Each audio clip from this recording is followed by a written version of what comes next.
नमस्कार साथियों, पीछे शिक्षा केंद्र में आप सबका स्वागत है। आज के इस सेशन में हम सुभाष चंद्र बोस की जयंती को यहाँ पर हम मनाते हैं पराक्रम दिवस के रूप में। इसके बारे में हम कुछ महत्वपूर्ण तत्वों के बारे में जानेंगे और सुभाष चंद्र बोस का योगदान क्या रहा हमारे देश की आज़ादी में, यहाँ पर उसको भी यहाँ पर जानेंगे। तो पराक्रम दिवस कब मनाया जाता है? तो पराक्रम दिवस जो मनाया जाता है ये 23 जनवरी को मनाया जाता है। कब मनाया जाता है? ये 23 जनवरी को मनाया जाता है। और इसको मनाने की शुरुआत हम बात करें तो यहाँ पर 2021 से इसको मनाने की शुरुआत हुई, जब सुभाष चंद्र बोस की 125वीं जयंती थी। आज 2026 में हम 129वीं जयंती यहाँ पर सुभाष चंद्र बोस जी की मना रहे हैं। कौन सी जयंती? सुभाष चंद्र बोस जी की 129वीं जयंती। इस उनकी जयंती को हम पराक्रम दिवस के रूप में मनाते हैं। हम बात करें यहाँ पर कि जो 23 से लेकर यहाँ पर 25 जनवरी तक 23 से लेकर 25 जनवरी तक यहाँ पर संस्कृति मंत्रालय ने विभिन्न कार्यक्रमों का आयोजन करने का यहाँ पर निर्णय लिया और देश यहाँ पर पराक्रम दिवस को 23 से लेकर 25 जनवरी तक यहाँ पर मना रहा है। हम बात करें यहाँ पर सुभाष चंद्र बोस जी के जन्म की, तो सुभाष चंद्र जी का बोस जो जन्म होता है इनका 23 जनवरी 1987 को होता है। और ये कहाँ पर होता है? ये उड़ीसा राज्य के कटक जिले में होता है। कहाँ पर? उड़ीसा के कटक में इनका जन्म होता है। इनके पिताजी का नाम क्या रहता है? इनके पिताजी का नाम जानकी दास रहता है, जो पेशे से वकील थे। वहीं उनकी माता का नाम प्रभावती था। क्या था नाम? इनकी माता का नाम प्रभावती था। हम बात करेंगे अब, क्या बात करेंगे यहाँ पर नेताजी सुभाष चंद्र बोस का यहाँ पर हमारी देश की आज़ादी में क्या क्या योगदान रहे, यहाँ पर उन्होंने क्या क्या योगदान दिया। तो हम बात करते हैं यहाँ पर 1920 में उनका सिलेक्शन होता है, जो आज हम आईएएस के रूप में इंडियन एडमिनिस्ट्रेटिव सर्विसेज होती है, उस समय इंडियन सिविल सर्विसेज होती थी, आईसीएस में उनका सिलेक्शन होता है 1920 में। लेकिन वह क्या करते हैं, जलियांवाला बाग के जो हत्याकांड होता है यहाँ पर 1900 यहाँ पर 1919 का ये एक्ट आता है, वो उसके तहत ये क्या करते हैं, उस घटना से ये आहत रहते हैं। उस घटना से आहत रहते हैं, उसके बाद में क्या करते हैं, 1921 में इन्होंने उस वहां से त्यागपत्र दे दिया और यहाँ पर भारत की आज़ादी के लिए इन्होंने काम करना स्टार्ट कर दिया। उसके बाद 1921 में यहाँ पर आते हैं। 1921 में वे बॉम्बे में, कहाँ पर? बॉम्बे में किनसे मिलते हैं? महात्मा गांधी से मिलते हैं। महात्मा गांधी इनकी प्रतिभा को देखते हैं और आज़ादी के प्रति यहाँ पर उनकी मतलब देश की आज़ादी के प्रति उनकी रुचि को देखते हुए वे क्या करते हैं, सजेशन देते हैं चित्तरंजन दास जी को, यहाँ पर चित्तरंजन दास जी उनको गाइड करें। फिर इसी के आधार पर हम देखते हैं कि चित्तरंजन दास जी जो है सुभाष चंद्र बोस जी के क्या बनते हैं, राजनीतिक गुरु बनते हैं। क्या बनते हैं? राजनीतिक गुरु बनते हैं। और सुभाष चंद्र बोस जी का सबसे पहले ही ये मोटिव था कि वह डोमिनियन स्टेटस, यहाँ पर जैसे ये पहले इंडियन नेशनल कांग्रेस जो होती थी, उसने डोमिनियन स्टेटस के लिए यहाँ पर अपना प्रस्ताव पहले पारित किया कि हम जैसे कि कनाडा वगैरह यहाँ पर जैसे स्वतंत्र थे, उस आधार पर स्वतंत्र था। लेकिन सुभाष चंद्र बोस जी का मानना था कि हमें आज़ादी मिलनी चाहिए तो पूर्ण आज़ादी मिलनी चाहिए, मतलब कंप्लीट इंडिपेंडेंस पर ये क्या थे, केंद्रित थे। हम बात करते हैं 1938 में सुभाष चंद्र बोस जी भी इंडियन नेशनल कांग्रेस के क्या बनते हैं, यहाँ पर अध्यक्ष बनते हैं। क्या बनते हैं? इंडियन नेशनल कांग्रेस जो यहाँ पर उस समय जो है स्वतंत्रता संग्राम में सक्रिय भागीदारी के रूप में यहाँ पर एक पार्टी थी, तो वो क्या है, उसके अध्यक्ष जो है ये हरिपुरा अधिवेशन होता है, वहां पर ये हरिपुरा में 50वें अधिवेशन में यहाँ पर वे चुने जाते हैं यहाँ पर। और 1939 में पुनः वह आईएनसी के अध्यक्ष चुने जाते हैं, सीतारमैया को ये पछाड़कर या फिर उनको हरा कर ये फिर से अध्यक्ष चुने जाते हैं। लेकिन यहाँ पर महात्मा गांधी इनसे असहमत हो जाते हैं, सुभाष चंद्र बोस जी से।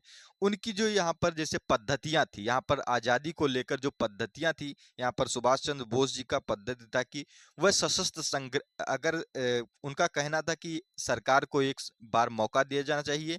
अगर एक टाइमलाइन दे दिया जाता है, उस टाइमलाइन में सरकार यदि काम नहीं करती, सरकार मतलब यहाँ पर ब्रिटिश गवर्नमेंट अगर उस दिशा में काम नहीं करती है, हमें आज़ाद करने का काम नहीं करती है, तो हमें सशस्त्र विद्रोह करना चाहिए और हमें उनको यहाँ से, हमारे देश से निकाल कर फेंक देना चाहिए। तो ये उनका मोटिव था। लेकिन गांधी जी का मोटिव था कि अहिंसा और ये सारी अनुनय विनय की नीतियां, इन नीतियों से क्या है, सुभाष चंद्र बोस जी जो है यहाँ पर उनकी जो है आलोचना करते थे, यहाँ पर उनकी आलोचना करते थे। और इसी आधार पर मतभेद होता है। फिर वो क्या करते हैं कि गांधी जी के यहाँ पर देखते हुए और क्या करते हैं, वह इस्तीफा देते हैं। यहाँ पर त्रिपुरी संकट इसको कहा जाता है। यहाँ पर हम बात करते हैं राष्ट्रीय नियोजन समिति, ये हरिपुरा अधिवेशन होता है उसी समय इंट्रोड्यूस करते हैं, जो औद्योगिकीकरण यहाँ पर इंडस्ट्रियलाइजेशन पर फोकस करता है कि भारत का विकास तभी होगा, जब भारत विकसित भारत तभी बन सकता है जब यहाँ पर औद्योगिकरण, यहाँ पर नीतियां हो, यहाँ पर औद्योगिकरण को बढ़ावा दिया जाए। इसके जो अध्यक्ष बनते हैं यहाँ पर, तो अध्यक्ष ये किसके नेतृत्व में यहाँ पर ये बनते हैं, पंडित जवाहरलाल नेहरू जी इसके जो है अध्यक्ष बनते हैं राष्ट्रीय नियोजन समिति के। और ऐसी ऐसी मतलब घटनाएं हो जाती हैं कि गांधी जी इनसे रुष्ट भी इसलिए होते हैं कि यहाँ पर कि जो यहाँ पर लेफ्ट वाले जितने भी होते हैं, तो उन सबको यहाँ पर हटा के केवल और केवल यहाँ पर एक्सेप्ट कौन रहते हैं, केवल पंडित जवाहरलाल नेहरू को एक कमेटी, जो कांग्रेस वर्किंग कमेटी बनती है बाद में, उसमें केवल वही रहते हैं। और सारे के सारे यहाँ पर वामपंथ, यहाँ पर राइट विंग्स वाले आ जाते हैं। क्या आ जाते हैं, राइट विंग वाले आ जाते हैं। ये लेफ्ट वाले सारे नहीं रहते हैं यहाँ पर। हम बात करते हैं 1939 में एक नए संगठन की, जब वह इस्तीफा दे देते हैं, वहां पर गठन करते हैं। उसका नाम फॉरवर्ड ब्लॉक रखते हैं। क्या रखते हैं, फॉरवर्ड ब्लॉक रखते हैं। और ये कांग्रेस के भीतर ही यहाँ पर एक संगठन की घोषणा करते हैं। ये 1941 में भारत से वे क्या किए गए, यहाँ पर वे चले गए। यहाँ पर उन्होंने उससे पहले क्या किया था, कांग्रेस से जितनी भी यहाँ पर उनके पद पर रहते थे, सारी चीज संबंध वहां पर तोड़ चुके थे। और यहाँ पर उनको क्या किया गया था, यहाँ पर सेंटेंस में रखा गया था यहाँ पर ब्रिटिश सरकार के द्वारा। उसके बाद में वो धीरे से क्या करते हैं कि देश छोड़ देते हैं और वहां पर वो चले जाते हैं सोवियत संघ। सबसे पहले यहाँ से जो देश छोड़ने के बाद कहाँ जाते हैं, सोवियत संघ जाते हैं। फिर सोवियत संघ क्या होता है, यहाँ पर द्वितीय विश्व युद्ध वाला समय ये काल होता है, इस द्वितीय विश्व युद्ध का काल है।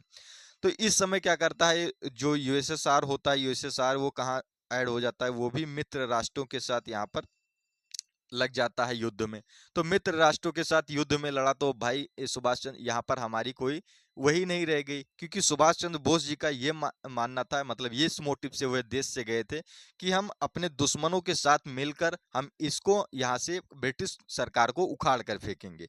तो इस आधार पर वह यूएसएसआर जाते हैं, तो वहां पर भी उनको कोई खासा सफलता नहीं मिलती है। फिर उसके बाद क्या करते हैं, वह जर्मनी मूव कर जाते हैं। कहाँ पर, जर्मनी मूव कर जाते हैं। तो जर्मनी में भी कुछ दिन यहाँ पर व्यतीत करते हैं। उसके बाद क्या करते हैं, वहां से वह जापान मूव करते हैं। क्या करते हैं, जर्मनी से जापान जाते हैं। वह क्या करते हैं, जर्मनी से जापान जाते हैं। और जापान के बाद क्या करते हैं, वहीं से सिंगापुर में आकर क्या होती है उनकी, सिंगापुर में यहाँ पर क्या करते हैं, फिर आजाद हिंद फौज के साथ जुड़ जाते हैं। वह आईएनए 1943 से वह आईएनए का नेतृत्व भी करते हैं। क्या करते हैं, आईएनए का नेतृत्व करते हैं। वह इंडियन नेशनल जो आर्मी होती है उस समय, वो उसका नेतृत्व करते हैं। क्या करते हैं, उसका नेतृत्व करते हैं। हम बात करें सुभाष चंद्र बोस जी और जी को, क्या गांधी जी जो है वे क्या कहते हैं, वो देशभक्तों का देशभक्त भी कहते हैं। यहाँ पर देशभक्तों का देशभक्त किसने कहा है, तो गांधी जी ने सुभाष चंद्र बोस जी के लिए कहा है। वहीं सुभाष चंद्र बोस जी ने भी गांधी जी के लिए एक शब्द यहाँ पर दिया था। यहाँ पर जब क्विट इंडिया मूवमेंट चला था उस समय दिया था उन्होंने, राष्ट्रपिता कहा था। क्या कहा था, राष्ट्रपिता। तो राष्ट्रपिता जो पदवी यहाँ पर किसने दिया है, तो ये सुभाष चंद्र बोस जी ने गांधी जी को दी। सुभाष सुभाष चंद्र चंद्र बोस जी ने यहाँ पर, बोस जी ने दिया है यहाँ पर गांधी जी को ये पदवी। हम बात करते हैं सुभाष चंद्र बोस जी की एक पुस्तक रहती है इंडियन स्ट्रगल। क्या रहती है, इंडियन स्ट्रगल, जो 1934 में प्रकाशित होती है। कब प्रकाशित होती है, सुभाष चंद्र बोस जी की इंडियन स्ट्रगल ये 1934 में प्रकाशित होती है।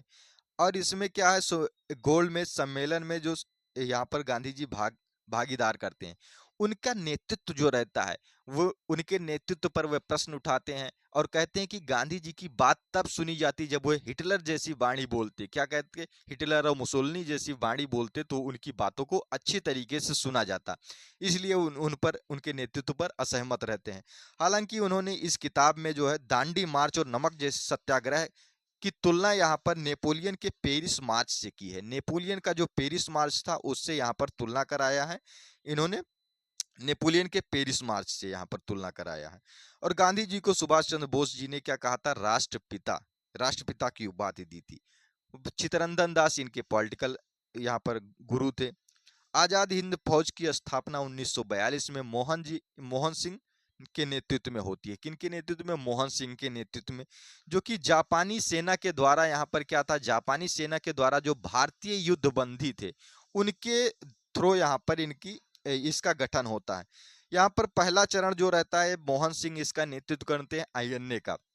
मोहन सिंह को यहाँ पर जो सिंगापुर पर जब जापानीज की यहाँ पर कब्जा होता है तो वहां से क्या मिलता है, सिंगापुर से 45,000 युद्धबंदी मिलते हैं। कहाँ पर? सिंगापुर पर जब जापानियों का कब्जा होता है तो वहां से 45,000 भारतीय युद्धबंदी मिलते हैं, जिसमें से 40,000 ने क्या कर दिया था कि आईएनए के साथ जोड़ने के लिए वे राजी हो गए थे। 40,000।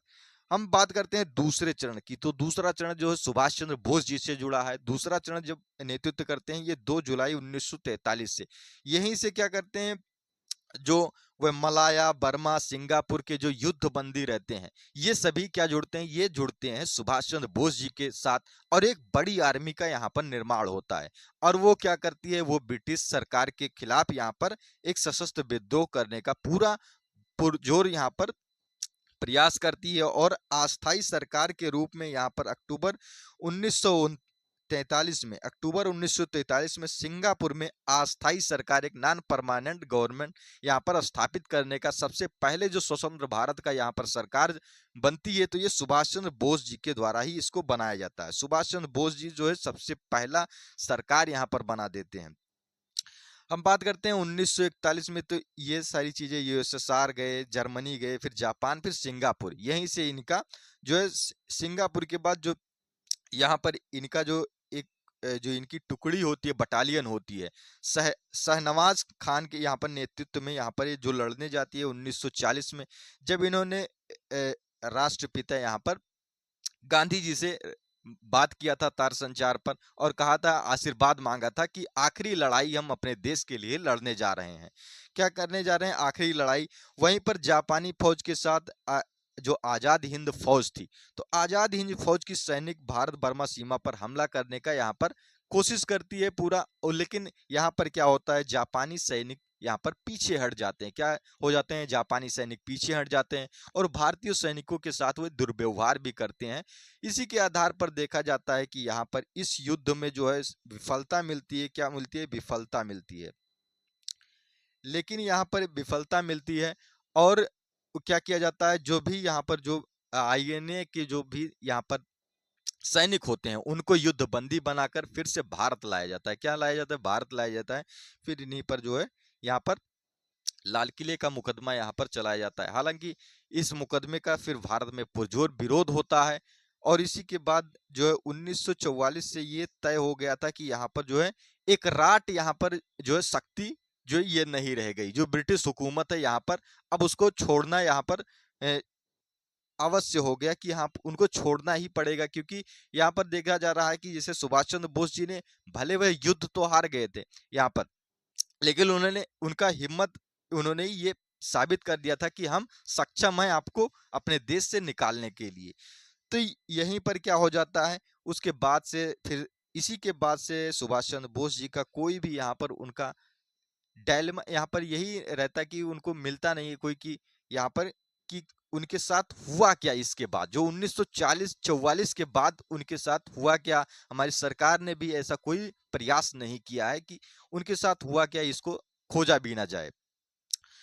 क्या है ये, यही सारी यहाँ पर घटनाएं थी जिसको हमने आपके साथ यहाँ पर सुभाष चंद्र बोस जी का जो भी संबंध हमारे आजादी में रहा, यहाँ पर बहुत महत्वपूर्ण योगदान रहा है इनका जो है हमारे आजादी में, सुभाष चंद्र बोस जी का।